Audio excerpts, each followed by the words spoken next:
Welcome to the WRAL Daily Download. I'm your host, Amanda Lamb. In today's conversation, we're talking about a drug that has turned people's lives and the lives of so many families here in North Carolina upside down: fentanyl. 4,000 people are dying in our state every year as a result of drug overdoses. A whopping 77% of those deaths are related to the powerful drug fentanyl, according to authorities. Now, the scary thing is that even the most minute dose, think of something as small as a grain of sand or salt, can kill you. WRAL reporter Chelsea Donovan spent several days with undercover agents and informants in Nash County, watching how they're battling this war on this deadly drug. In this episode, she's going to share what she saw and experienced. Chelsea, welcome to the program. Thanks for having me. So you had a unique experience that in this day and age, doesn't happen all the time with law enforcement and the media. You got to go out with a team of officers that deal primarily with drug cases in Nash County. Tell me how they work and how they, use information to then get these search warrants to be able to go into the homes and look for these drugs. So they have a pretty robust narc team and a special operations team that goes and really tackles guns, drugs, and gangs. And those are kind of the focus under the Nash County Sheriff's Office under the direction of Keith Stone. And they've got some folks in there that have worked for the DEA for decades. And so there's a lot of experience. And as you can imagine, part of Nash County is somewhat rural, but it's got one of the busiest highways in the United States, 95, going right through it. So, of course, they have a lot of drug busts in part of their interdiction team right there, because you're seeing a lot of drugs come from the Miami area, going up to the East Coast, say New York or New Jersey, and Nash County is sort of right in the middle. And so they not only, use surveillance or this interdiction team that primarily surveils 95, but they just have a very robust narc team that does a lot of undercover operations really to tackle this war on drugs. Which is really interesting at a time. I feel like I've been reading so much across the country in other cities where they've just thrown up their hands and said, we can't do anything about fentanyl. But yet here you are in, a pretty rural area of North Carolina with law enforcement saying, no, we are going to do something.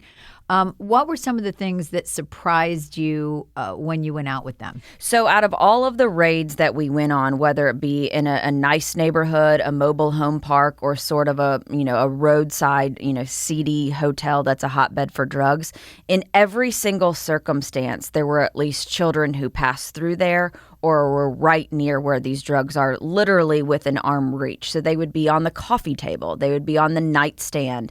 They would be on the back of a toilet. Same with guns. It's amazing to see, and you'll see in this coming up in an Investigates piece, that, when these raids happen, you're literally seeing children's bikes in the yard, or you're seeing children coming out in their pajamas with their mom, not having any clue that there are drugs being made and sold out of the place that they lay their head down at night. Which is really amazing. Well, we'll be back to talk more about this after the break. Welcome back to the WRAL Daily Download. So I know Nash County, and specifically Keith Stone, the sheriff there, they've been really aggressive in handling this issue. They've already had 7 deaths this year, I think 14 last year. So many calls, hundreds of calls for help with overdoses.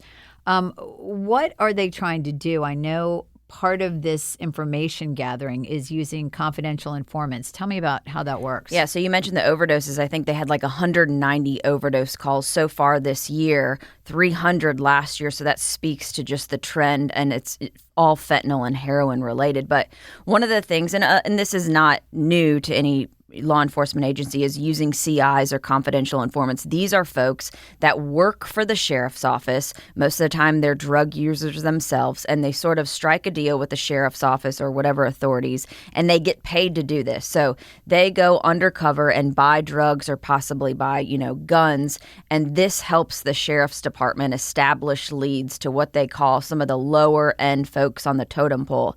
They try to get the lower end folks from the totem pole with these CIs, and then they can work their way sort of up to the pyramid to get the folks that are sort of the kingpins for these folks. But what struck me with this was that many of these confidential informants were folks that had families before, then they fell into drugs, One of the people that you'll see in this piece that airs soon, it was a former healthcare worker that turned to drugs and then started working for the sheriff's office and has made tens of thousands of dollars helping them, bust these folks.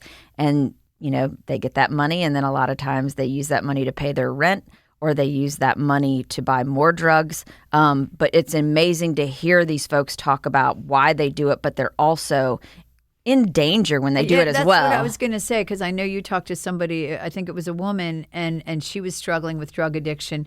I mean, why does she do this? I mean, is it the money, and is she fearful for her life? It's the money, and she feels like she's helping sort of eradicate this problem, one buy at a time. She actually says in the piece that it was a dream for her to do this.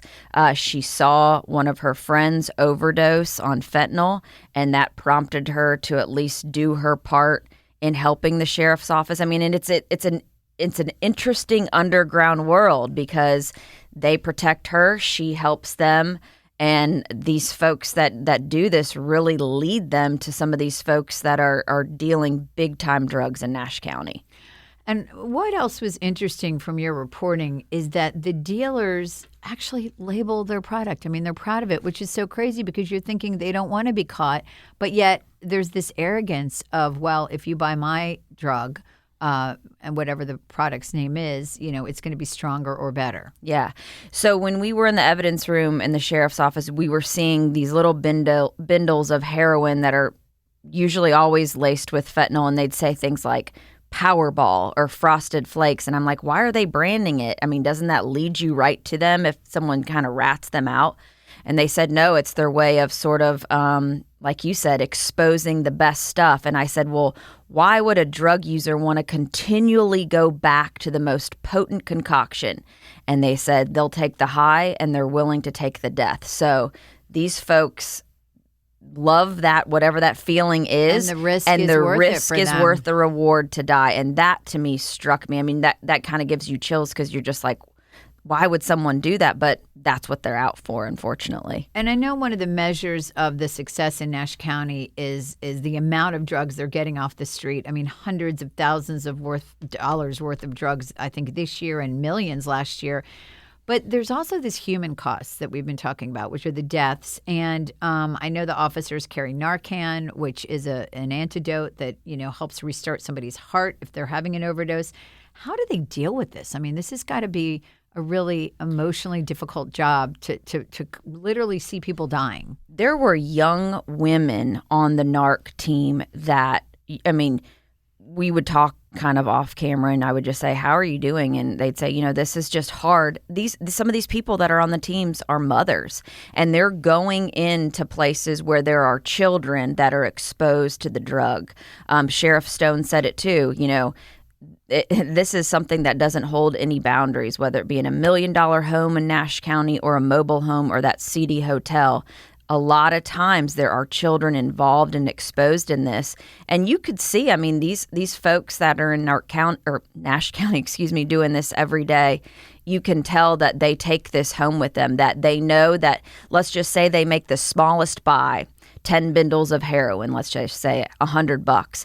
That still to them, as they put it, seems small potatoes to us. That's 10 opportunities that they removed from the street of 10 people possibly dying. So it's yeoman's work in what they're doing, small or large, out to really save a life and eradicate this issue that is an epidemic not only in North Carolina but across the country. And they're obviously very passionate about it. Well, Chelsea, thank you so much for sharing this really powerful investigation with us. This has been the WRAL Daily Download, a production of WRAL News. Check out my 2 true crime podcasts. What Remains focuses on solving cold cases with forensic science. Follow the Truth is about the murder of Michael Jordan's father in North Carolina in 1993.